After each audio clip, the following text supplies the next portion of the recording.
Hello student, welcome to online class. मैं Anita Sharma class ninth को chapter number 5 Sukti मोक्तिकम पढ़ा रही थी, जिसमें हमें अच्छे वाक्यों के बारे में बताया गया है कि हमें ऐसे कौन से कार्य करने चाहिए जो हमारे लिए सही है, जो हमें अच्छे कार्य की ओर प्रवृत्त करता है। तो हमने पहले श्लोक में तो क्या पढ़ा था कि हमें पूरी कोशिश करके हमें अपने आचरण की रक्षा करनी चाहिए। दूसरे श्लोक में हमने पढ़ा था कि हमें अब दूसरों के साथ वैसा ही आचरण करना चाहिए जैसा हम अपने लिए चाहते हैं। अब तीसरा श्लोक है, इसमें क्या बताया गया? प्रिय वाक्य प्रदानेन सर्वे तुष्यन्ति जन्तवः तस्मात् तदेव वक्तव्यम वचने का दरिद्रताः। प्रिय वाक्य प्रदाने सर्वे तुष्यन्ति जन्तवः तस्मात् तदेव वक्तव्यम वचने का दरिद्रता। इस श्लोक में ये बताया गया कि हमें हमेशा अच्छे वाक्य बोलने चाहिए, यानी हमेशा हम प्रिय बोलना चाहिए। उससे क्या होता है, सभी जंतु भी प्रसन्न हो जाते हैं। तो हमें कभी भी बोलने में दरिद्रता नहीं करनी चाहिए, यानी गरीबी नहीं दिखानी चाहिए।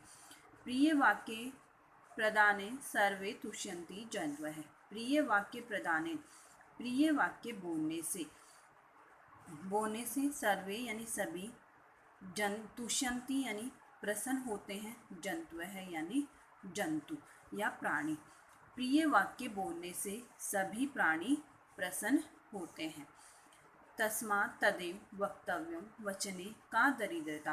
तस्मात् इसलिए, तदेव ऐसे, वक्तव्यम बोलने में, वचने यानी वचन को, का यानी क्या, दरिद्रता यानी दरिद्रता या गरीबी। ऐसे वचन बोलने में क्या, दरिद्रता। इसलिए ऐसे वचन बोलने में कभी भी दरिद्रता नहीं दिखानी चाहिए। तो इसका दोबारा अर्थ हो गया। तो इसमें ये बताया गया है कि मनुष्य को कभी भी बोलने में या प्रिय बोलने में दरिद्रता नहीं दिखानी चाहिए, और इसमें प्रिय बोलने का उपदेश दिया गया है। तो सर्वे सभी, जन्तवः जंतु, प्रिय वाक्य प्रदाने, प्रिय वाक्य बोलने से, तुष्यन्ति यानी प्रसन्न होते हैं, या प्रिय वाक्य बोलने से सभी प्राणी प्रसन्न होते हैं। तस्मात् तदेव वक्तव्यम वचने का दरिद्रता। तो ऐसे वचन बोलने में कभी भी दरिद्रता नहीं करनी चाहिए, या गरीबी नहीं दिखानी चाहिए, या कंजूसी नहीं करनी चाहिए। नेक्स्ट इसमें पिबन्ति नद्यः स्वयं एव न अम्बः स्वयं न खादन्ति फलानि वृक्षाः न नादन्ति सस्यं खलु वारिवाः परोपकाराय सत्तां विभूतयः। अब यह श्लोक हमारे सुभाषित रत्न भांडागारम एक ग्रंथ से लिया गया है, जिसमें बताया गया है कि जो परोपकारी व्यक्ति होते हैं वो अपनी कोई भी वस्तु अपने काम में नहीं लेते हैं, बल्कि दूसरों की भलाई के लिए ही काम में लेते हैं। जैसे कि नदी होती है, वो अपना पानी स्वयं नहीं पी के लोगों को देती है। वृक्ष कभी भी अपने फल खुद नहीं खाते हैं, वो दूसरे मनुष्य को ही देते हैं। उसी प्रकार जो बादल होते हैं वो अपनी वर्षा के द्वारा उगाए हुए पानी को, अपने वर्षा के द्वारा उगाए हुए अनाज को कभी नहीं खाते हैं। उसी प्रकार जो सज्जन लोग होते हैं वो अपनी इकट्ठी की हुई धन को अपने काम में नहीं लेते हैं। पिबन्ति नद्यः स्वयं एव न अम्बः स्वयं न खादन्ति फलानि वृक्षाः नादन्ति सस्यं खलु वारिवाः परोपकाराय सत्तां विभूतयः। पिबन्ति नद्यः, पिबन्ति यानी पीते हैं, नद्यः नदियाँ, स्वयं एव स्वयं खुद ही, न यानी नहीं, अम्बः यानी जल को, नदियाँ अपने जल को स्वयं नहीं पीती है। स्वयं न खादन्ति वृक्षा फलानि वृक्षाः, स्वयं यानी खुद, नए यानी नहीं, खादंती यानी खाते हैं, फलानी फलों को, वृक्षाः यानी वृक्ष, वृक्ष अपने फलों को स्वयं नहीं खाते हैं। नादंती सस्यम खलु वारिवाह। नादंती, नादंती का मतलब होता है न अदंती यानी न यानी नहीं, अदंती यानी खाते हैं, सस्यम यानी फसल को, खलु यानी निश्चित रूप से, वारिवाहा यानी बादल, बादल अपने द्वारा उगाए हुए अन्न को स्वयं नहीं खाते हैं। यानी बादल जब वर्षा करते हैं तो उससे क्या होती है, फसल उगती है और उस फसल को खुद ही नहीं खा जाते।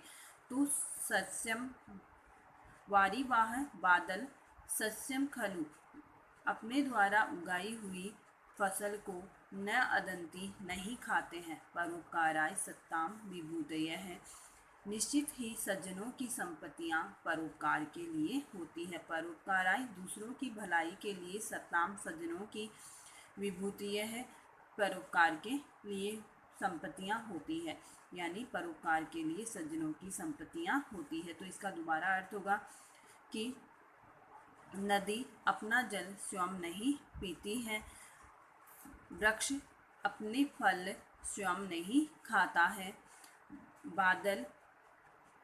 बादल निश्चित रूप से अपने द्वारा उगाई हुई फसल को नहीं खाते हैं, सज्जनों की संपत्तियां हमेशा परोपकार के लिए या दूसरों की भलाई के लिए ही होती है। नेक्स्ट है इसमें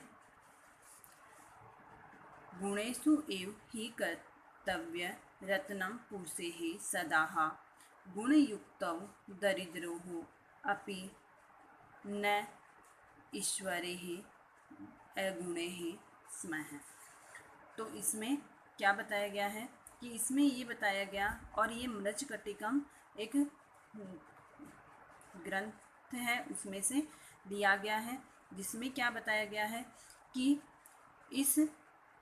कोई भी गुणवान व्यक्ति हमेशा क्या होता है, धनवान होता है, लेकिन जो गुणों से रहित होता है वो धनवान होते हुए भी क्या होता है, निर्धन होता है।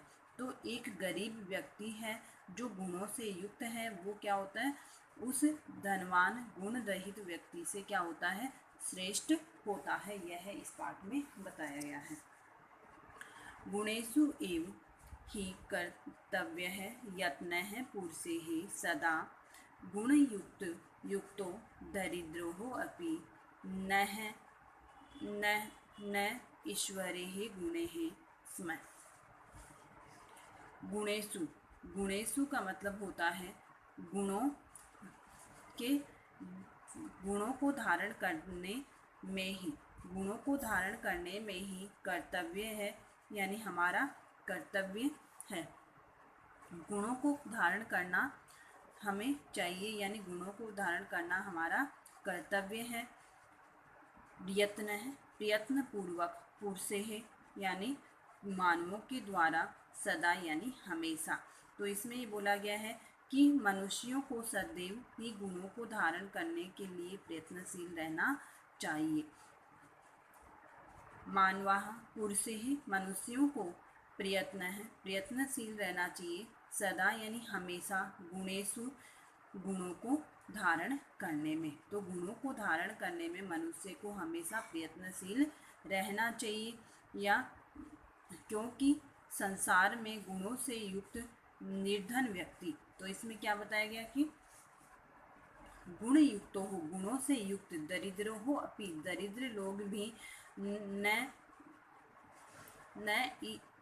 ईश्वरेः गुणैः स्मः, कि वह क्या होता है, क्योंकि गुणों से युक्त दरिद्र के गुण ही श्रेष्ठ होते हैं, या फिर वो क्या होता है कि गुण रहित धनवान मनुष्य से महान होता है या बड़ा होता है। तो इसमें क्या बताया गया है कि मनुष्य को हमेशा प्रयत्न पूर्वक गुणों को ग्रहण करने का प्रयत्न करना चाहिए, और गुणों से युक्त एक दरिद्र व्यक्ति गुणों से रहित धनवान व्यक्ति से भी बड़ा होता है या महान होता है। तो ये था आज का आपके 5 तक आपको पढ़ा दिया है। नेक्स्ट वीडियो में आगे बचे हुए पढ़ेंगे। तो इनका जो हिंदी अर्थ आपको होमवर्क में भेजा जाएगा वो आपको कंप्लीट करके नोटबुक में कंप्लीट करना है।